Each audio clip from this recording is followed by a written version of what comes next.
placer de charlar un rato con Mario Pol Martínez, que, bueno, aparte de ser un ilustrador y un artista impresionante, cuyo enlace para que podáis ver las cosillas ya os dejaré en la descripción.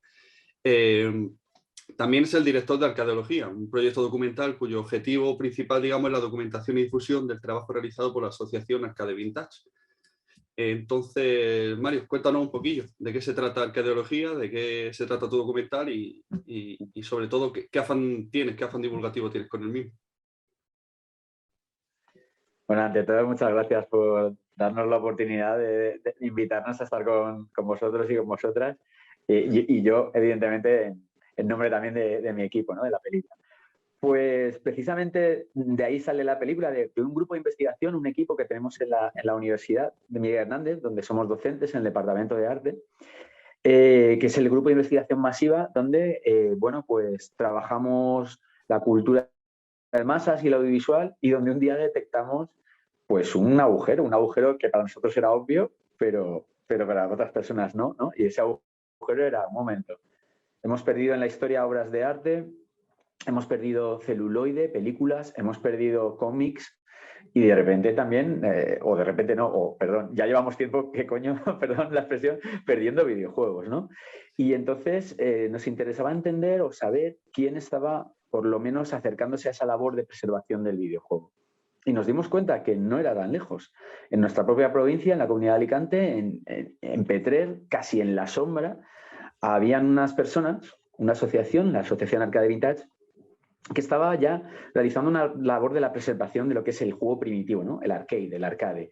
Y además lo estaba haciendo de una forma, para mí, vamos, me llenó el corazón de alegría porque era una forma altruista durante 9 años, sin que nadie les dijese nada y por un lado, evidentemente, ¿no? Por un componente nostálgico de volver a tener esos juegos y recuperarlos, pero por otro también a sabiendas de lo importante que era ese patrimonio cultural y que hay que hacer esfuerzos por no perderlo. Ese fue el origen de todo. Claro. Supongo que el interés que queréis despertar en la audiencia es un poco eso, ¿no? Poner de manifiesto ya de por sí esta asociación, pero aparte esa preservación cultural que corresponde a los videojuegos, que muchas veces está como denostada y no se tiene tan en cuenta, pero que está ahí latente, ¿verdad? Totalmente. Es verdad que Arcade Vintage es el inicio, el principio, se convierte luego en una línea argumental de otras, ¿no? Que recorren el documental y que entre todos intentamos responder a esa pregunta básica que es quién preserva el legado del videojuego, pero a la misma vez a crear en la medida de lo posible y con humildad un producto que también fuese algo didáctico, ¿no? Que enseñase a aquellos y aquellas que les interesa o no los videojuegos que esto es una labor importante, compleja y que está ahí, ¿no? Y que tenemos que sacar a la luz, ¿no? No teníamos seguridad de que por lo menos aquel interesado en los videojuegos o aquel experto en los videojuegos le iba a gustar, o bueno, más que gustar, querría ver la película, pero queríamos abrir también un poco el campo a esa persona que se cree en realidad que el videojuego no le afecta, cuando en realidad sí, el videojuego ya es una cosa, un ente cultural totalmente establecido en nuestra sociedad. Y aquellos que te dicen, no, es que no me interesan los videojuegos, yo les suelo contestar, una cosa es que no te interesen, pero te están tocando. Tú cada vez que vas a ver al cine, hay cada vez más películas que han extraído algo, un plano, un ritmo, una idea de los videojuegos. Cuando vas a centros comerciales y a tiendas que no voy a nombrar, las camisetas de personajes de videojuegos están a la orden del día, ¿no? Y tus nietos, tus hermanos o tu familia algún día te los traen a casa. O sea que no podemos obviarlos ya. Claro, de hecho es muy curioso porque en un documental se comenta, que te hablo muy de memoria, ¿no? Digamos, lo tengo recién visto, pero muy de memoria, se comenta que los videojuegos, aunque como tú bien dices, no se tenga tan en cuenta, han sido un gran paso para proyectos tecnológicos más avanzados que hay a día de hoy. En efecto, ¿no? Es que encima, con lo que estamos hablando de esa contaminación, ¿no? Del videojuego sobre la sociedad contemporánea, el videojuego le pasa a veces un poco lo que le ha pasado a casi toda la tecnología, y es que sus inicios suelen tener que ver, desgraciadamente, con conexiones militares o bélicas, ¿no? Eso pasó con Internet. Las primeras redes de Internet, sabemos todos ya, que fueron diseñadas por el ejército para solventarse una posible guerra nuclear, problemáticas de comunicación en la guerra nuclear, pero luego, gracias a Dios, la comunidad académica universitaria se hizo con ello y lo devolvió a la sociedad de otra manera, ¿no? Pues con los videojuegos y la tecnología que han trabajado los videojuegos vienen de la computación, donde bueno, el ejército o otras cosas como la NASA ya también, pues han metido mano, para bien y para mal, ¿no? En esa evolución de la tecnología, ¿no? Y qué hay que decir si no de la realidad virtual o del cine que hoy disfrutamos, ¿no? Yo creo que los modelos de Alien o de Spider-Man que se utilizan en el cine hoy en día son perfectamente incorporables a los videojuegos actuales y ya están llegando pruebas patentes de que esos modelados en 3D se empiezan a utilizar en ambos productos para abaratar costes, ¿no? Por ejemplo. Bueno, y volviendo un poquito al tema del documental, como bien tú has dicho, es un documental que parte de una guía, pero que termina derivando en ciertos caminos y te termina contando muchas cosas, como la llegada de este museo del videojuego en IBI, creo recordar que estaba, ¿verdad? Y tal. ¿Cómo es la dificultad de grabar un documental desde tu perspectiva? Porque supongo que te llegaría muchísima información por muchos costados y dirigir eso y mantener una línea un tanto argumental que sea fácil de seguir por gente que, como tú bien dices, conoce el mundo de los videojuegos, pero por gente que no lo conoce, pues supongo que no habrá sido sencillo. No, en absoluto. Te diré además que una de mis grandes crisis en toda mi vida fue el día 1 en la sala de montaje, que dijimos, ¡ay madre! Claro, después de 2 años y medio de rodaje, que con el COVID se convirtieron en 3 y medio, Claro, ¿no? Por medio, claro. es apabullante la de gigas casi y teras, ¿no? Teras, no, estamos hablando de teras, de que teníamos ahí metidos en los discos duros de rodaje y sobre todo ver cómo articular una serie de líneas que en mi cabeza estaban claras, pero que luego darle forma es muy complejo, ¿no? Y además con algo muy doloroso para mí, que ha sido el dejarme gente, entrevistados y escenas fuera porque no cabían en un metraje de 100 minutos, ¿no? Claro. He llamado personalmente a algunas personas para pedirles perdón y decirles, hostia, perdonad, me hubiese encantado, pero estas limitaciones nos hemos tenido que salir fuera. Y claro, fue muy complejo, porque además el documental tiene una cosa que es súper bonita para mí y a la misma vez complicadísima, que es orgánico. No es como una película de ficción en la que tú controlas una escena a través de un guión, de un storyboard y de unos actores y sabemos lo que tenemos que conseguir.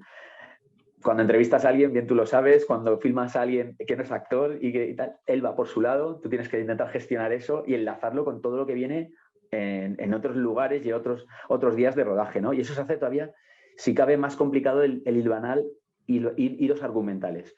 Pero sí que creo que hemos conseguido 3 o 4 que son interesantes, ¿no? Como el que tú has comentado, la creación del museo, el old school, ¿no? La gente de antes Sí. que hacía videojuegos contrapuesta con los que hacen hoy arcades, ¿no?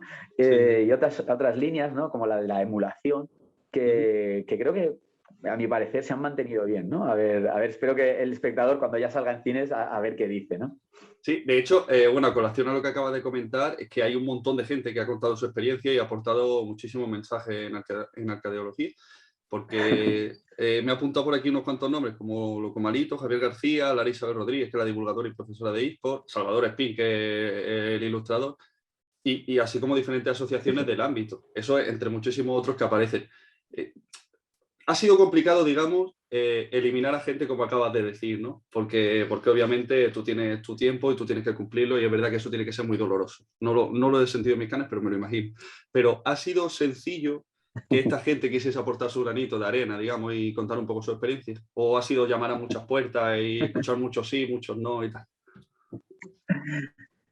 Siempre hay leyendas detrás, historias, y son casi siempre clichés, pero ciertos. Siempre te ocurre que hay gente muy accesible, dispuesta a todo, y puertas frías, complicadísimas de llegar, y que cuando llegas, aún son reticentes. No voy a decir nombres, pero hubo un personaje muy importante para mí en la película que 3 horas antes, habiendo ido a aquella ciudad con todo el equipo, bueno, gastos y de todo, dijo que no rodaba, que le daba vergüenza y yo le cogí el teléfono y dije, te mato. No puedes ahora decirme eso. Y menos mal que al final se prestó, ¿no? O sea, bueno. Entonces es verdad que hay muy suya o gente que no le gustan nada las cámaras, pero bueno, han hecho ese esfuerzo y han salido, ¿no? Y eso está también bien. Y sobre todo mucha gente también que de corazón nos abrió sus empresas, sus salas de máquinas, sus propias máquinas, porque les hemos metido la cámara, como bien habrán visto, hasta las entrañas, ¿no? de las propias arcades. Sí. Y en general ha sido gente muy participativa. La verdad que a mí me parece una de las partes más importantes, obviamente, del documental, que son todo lo que comentan, pero es que son un montón de nombres alucinantes y por eso te digo, he rescatado 4 o 5, pero podría haber rescatado 20. Entonces, desde ese aspecto, mi más sincera enhorabuena. ¿Y alguna anécdota divertida del rodaje? Porque se escuchan cosas muy graciosas, como sin decir ningún spoiler ni nada para que la gente la vea, como lo de la gallina y demás, que me hizo muchísimas gracias. Pero bueno, ¿alguna anécdota Es muy tuya de buena. momento de rodaje en el que te lo hayas pasado bien y hayas dicho esto tengo que contarlo en próximas cenas porque ha sido súper divertido? La verdad es que yo en general me lo he pasado pipa con todo porque por un lado aprendía mucho de la gente que hablaba y de lo que decía y por otro lado, pues no sé, todo ha sido muy, muy divertido. Anécdotas así. Es que al final me enamoraba de todos los personajes y personajes que aparecían en el buen sentido, ¿no? Porque estar con gente, por ejemplo, de Gaelco, ¿no? Como Julián Goicoa, contándonos esas batallitas, que es pura historia del videojuego, cómo Claro, empezaron sin camisetas, sudados, en un piso de Barcelona, a hacer una de las empresas más importantes, no de España, sino del mundo, capaz de competir con Sega, ¿no? Con chips de Sega. Y a mí eso ya, yo en la propia entrevista, a mí no se me ve, ¿no? En el documental, pero estaba con la lagrimilla de decir, hostia, tío, qué speech acaban aquí de marcar, qué alucinante, ¿no? Pero, o ver cómo Grisor te explica cómo componer musicalmente con chips, joder, o lo malito con los píxeles. O sea, a mí eso como ilustrador y artista también me emocionaba mucho. Pero anécdotas buenas, yo me lo pasé muy bien con el Semi, un dios de la emulación, y ese momento en el que él en el salón se empieza aquí a limpiar las gafas callado 10 segundos y mirándonos y nos quedamos todos como, pero va a hablar, no va a hablar. Y fue un momento de shock que fue alucinante y dijimos, no cortéis, no cortéis, que esto es alucinante. sí, Y se claro. tomó ese tiempo como 10 segundos para contestar mirando a cámara que me fascinó, ¿no? Yo creo que es una de las anécdotas que más me dejó loco porque, como te decía, un documental es muy orgánico y no sabes nada de la gente por dónde te va a salir y hay mucha gente muy interesante por ahí. Sí, sí que la hay. Bueno, al final utilizasteis para el tema de la postproducción, utilizaste un crowdfunding en el que incluso tú dabas como recompensa obras tuyas firmadas, lo cual me pareció Sí. genial. Fue una experiencia positiva, digamos, ver la reacción que tuvo el público, porque el crowdfunding salió adelante, obviamente, y mucha gente aportó. Digamos que ya recibíais ese feedback positivo por parte de la gente con ganas de que saliese adelante. Sí, fue una experiencia chulísima. Esto también suena a lugar común, a cliché, pero es que es verdad. Cuando pides una cantidad nada desdeñable, la nuestra era una cantidad importante Sí, para poder hacer mejor tu película y ves que la gente responde y quiere ver tu película antes de haber visto nada y un solo plano, dices, jo, esto es fe, esto sí que es fe, ¿no? No lo sí, que veo en ciertos programas religiosos. Y entonces dije, tío, que ahora sí que hay que hacer la peli de verdad, ¿no? Por esta gente. Y estamos intentando, aparte evidentemente de las recompensas clásicas de los Bakers, ¿no? De los que tocaba, estamos intentando, por eso, unos objetivos para mí de corazón era intentar que esta película se pudiese ver en cines, para que esta gente también pudiese de otra forma también disfrutar esa película y poder invitarlos y que viniesen a conocernos y todo, ¿no? Y por eso hemos hecho estrenos en Zaragoza, por la gente que ha participado allí, ¿no? En Madrid, en Barcelona y etcétera. Y además, diciendo por otro lado que yo hice un crowdfunding y que creo que no lo vamos a volver a hacer porque se sufre mucho, sí, porque tienes que estar muy encima, porque nunca claro. sabes, ¿no? Si vas a conseguir el dinero.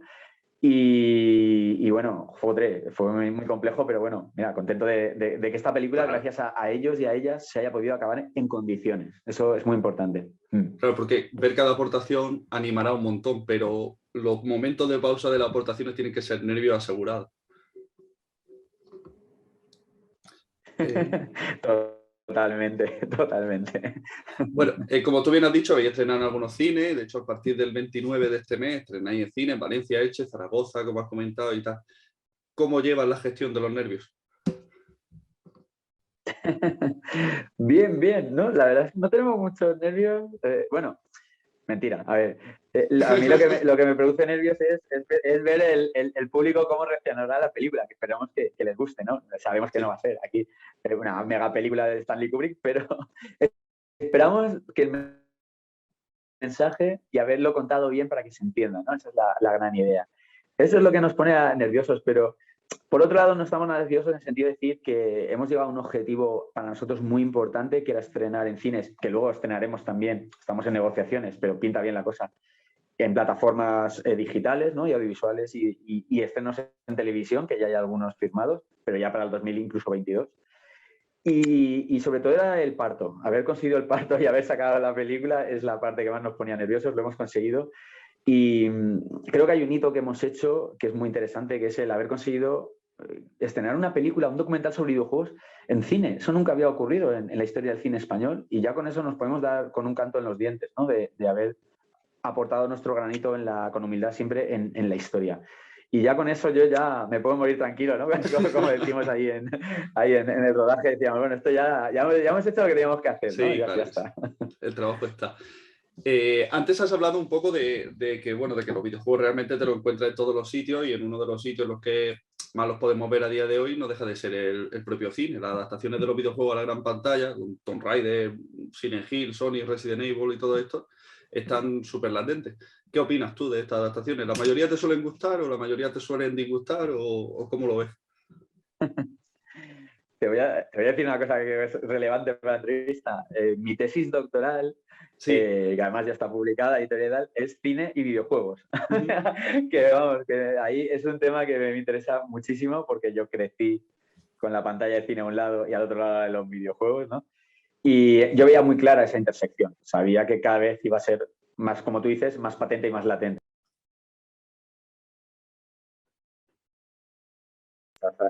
que me han llamado. Vale. Yo creo que lo colgado. El cine de videojuegos tiene dos grandes canales, grosso modo, que es uno son las adaptaciones de videojuegos que tú has citado. Yo creo que es la parte más obvia, ¿no? Que todo el mundo conoce. Y luego está la parte también que es muy interesante de películas que tratan sobre videojuegos, pero que no los adaptan. Por ejemplo, Tron, ¿no? Romper Ralph, Existence, ¿no? Una serie de películas que también tienen mucho que decir alrededor de videojuegos sin tener que ceñirse a un éxito, ¿no? Del mercado de la industria del videojuego. Entonces creo que esas películas, en mi opinión, esta segunda parte de películas, aportan muchísimo más, ¿no? a este conglomerado, porque para mí, en mi opinión, es muy, muy difícil, muy complejo, y no creo que muchos lo hayan conseguido, adaptar un videojuego a una película, ¿no? Y eso ocurre también, por ejemplo, con los cómics, ¿no? Con las novelas. Hay un espíritu del videojuego, una dinámica, una acción, un mensaje que emerge solo durante la partida, ¿no? Al jugar, que es complejo llevar a la pantalla de cine, ¿no? Llevar a la pantalla de cine fetichismos como el cuerpo de Lara Croft o los monstruos o los zombies de Resident Evil es sencillo, pero ¿cómo llevas de verdad el espíritu, la partida, lo que se dice en un videojuego ahí, ¿no? Entonces, tú y yo sabemos que muchas películas adaptaciones han fracasado en su intento, ¿no?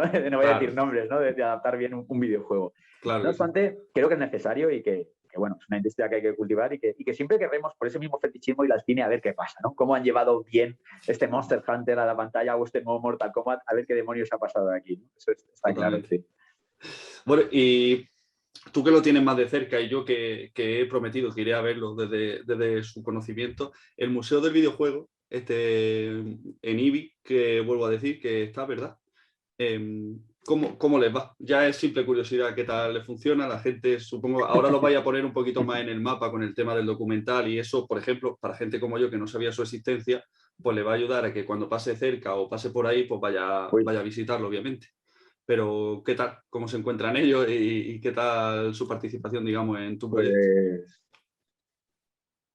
Bueno, pues primeramente me alegra muchísimo que esta película te haya descubierto este museo, porque somos hermanos ya de armas, ¿no? Nosotros, ellos y nosotros, hemos compartido 3 años de nuestra vida, claro. O sea que les queremos muchísimo y te puedo decir que a ellos antes del COVID les iba muy bien, o sea, era lleno tras día, pero lleno tras día, ¿no? Se cubrían las plazas muy, muy pronto, pero que es verdad que el COVID, como a todos y a todas, nos ha afectado, tuvieron que cerrar durante una temporada y justo este mes de julio han reabierto sus puertas.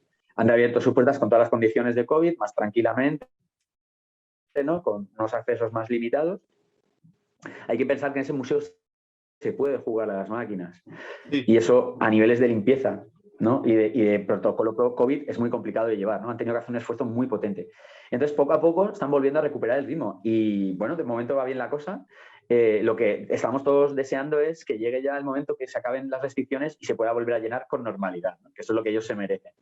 Pero si no habéis ido y no ha sido, os lo recomiendo que vayáis porque es alucinante, es pura historia del videojuego y puro disfrute. Sales de ahí loco, solo ves píxeles, es una pasada. Sí, sí, la verdad que ya te digo, lo he apuntado en mi agenda. Verá que todo el tema este de los recreativos y demás me pilló, digamos, como en una época en la que yo era demasiado joven y ya pillé los últimos coletazos del mismo, pero prometo pasarme porque la verdad que me resultó muy curioso y las imágenes que se ven en el propio documental son espectaculares. Mario, no te quiero quitar mucho más tiempo. Querría que nos contase un poco pues, sobre ti, qué podemos esperar a futuros trabajos tuyos, si te ha picado muchísimo el gusanillo del cine documental y habrá más por ahí, o cómo podremos seguirte la Sí, pista. sí. En efecto, seguimos, ya estoy con un nuevo documental que se ha cruzado por medio, pero además estamos viendo la posibilidad es que nos lo han ofrecido muchas cadenas, sitios que no podemos decir, el llegar a coger todo ese material que ha sobrado, rodar más y hacer incluso una serie. Estamos ahí mirando las posibilidades también, porque evidentemente es un proyecto económico, ¿no? Con un pulso económico que también hay que saber llevar.